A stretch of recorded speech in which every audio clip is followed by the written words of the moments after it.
Masya Allah ini sepertinya yang ada di rumah udah gak sabar nih pengen pertanyaannya dijawab sama guru-guru kita. Makanya sekarang langsung aja kita masuk ke segmen Tanya Dong Ustadz. Kami semua tanya dong Ustadz. Baik, Masya Allah, tabarakallah, terima kasih jamaah yang sudah mengirimkan pertanyaannya melalui sosial media. Langsung aja kita bacakan pertanyaan pertama dari @hamba Allah. Baik, tidak mau disebutkan namanya. Assalamualaikum warahmatullahi wabarakatuh. Waalaikumsalam warahmatullahi wabarakatuh. Tolong Ustadz Ustazah samarkan nama saya baik.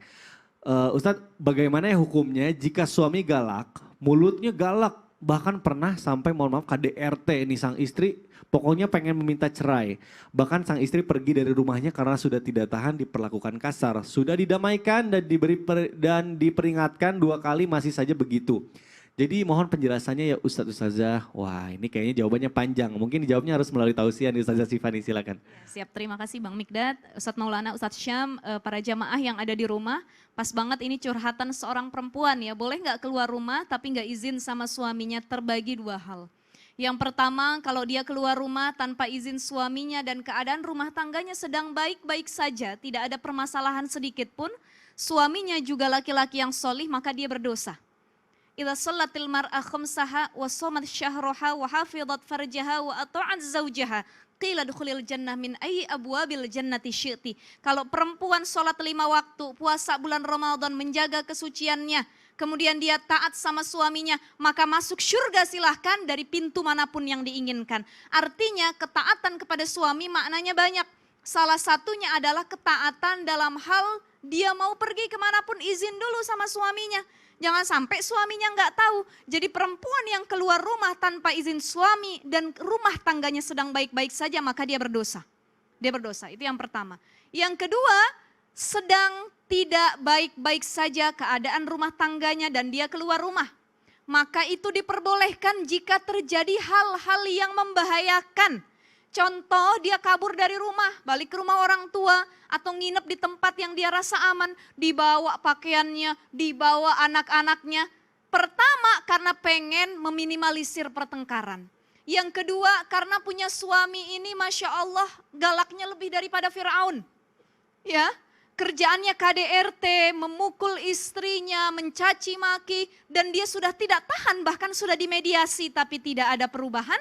Maka sang istri boleh keluar rumah dengan catatan suaminya berlaku kasar, sudah mengatakan aku ingin membunuh kamu. Ini ada yang begitu, bertengkar suami istri, tiba-tiba kamu ya sebagai istri, awas kamu, aku mutilasi kamu dan lain sebagainya. Nah ini kan sudah sangat mengganggu sekali. Ditakutkan bukan hanya omongan, tapi kelakuannya bakal nanti ngebunuh istrinya. Jadi berapa banyak kita lihat di berita-berita gara-gara pertikaian suami istri, akhirnya nyawa hilang.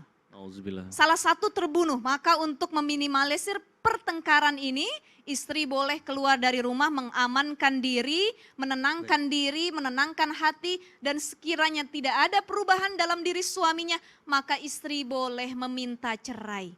Kalau suaminya nggak mau nyeraiin gimana, maka dia boleh mengajukan khulu.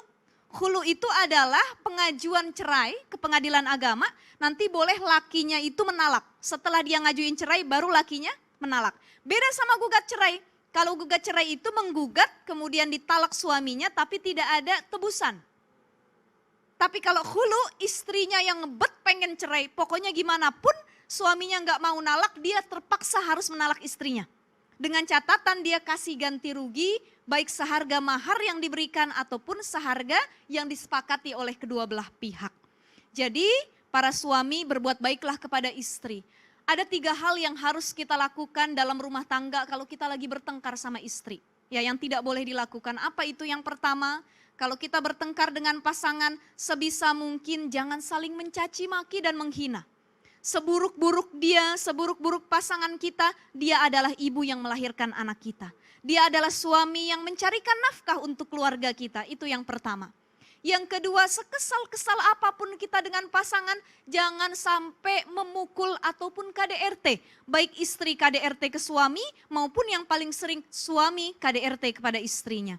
Dan hal yang ketiga adalah serunyam apapun rumah tangga yang sedang dilalui, jangan sampai antar pasangan saling membuka aib satu sama lain. Istri ngebuka aib suaminya, suami ngebuka aib istrinya sekalipun itu kepada orang-orang terdekat. Tapi dibolehkan membuka aib jika memang sudah runyam sekali dengan catatan orang yang mendengarkan aib itu bisa memberi solusi dan itu adalah orang yang tepat. Orang tua, guru yang dituakan, ataupun pihak pengadilan yang nantinya bisa memberikan solusi terbaik dalam rumah tangga. Maka 3 prinsip ini harus kita lakukan dalam rumah tangga. Kalau sudah tidak baik lagi, maka keluar dari rumah itu lebih maslahat agar tidak terjadi mudharat. Wallahu a'lam bishawab. Untuk meminimalisir ya. Nah kadang yang jadi permasalahan tuh sekarang ada masalah dikit upload di sosial media, itu juga bahaya. Tapi intinya yang jelas baik itu verbal abuse atau physical abuse itu sama bahayanya ya karena bisa merusak mental gitu ya. Baik jamaah jangan kemana-mana karena setelah ini kita akan melanjutkan menjawab pertanyaan jamaah yang sudah komen di media sosial. Jadi tetap di Islam itu Indah, jamaah oh jamaah. Alhamdulillah. Subhanallah.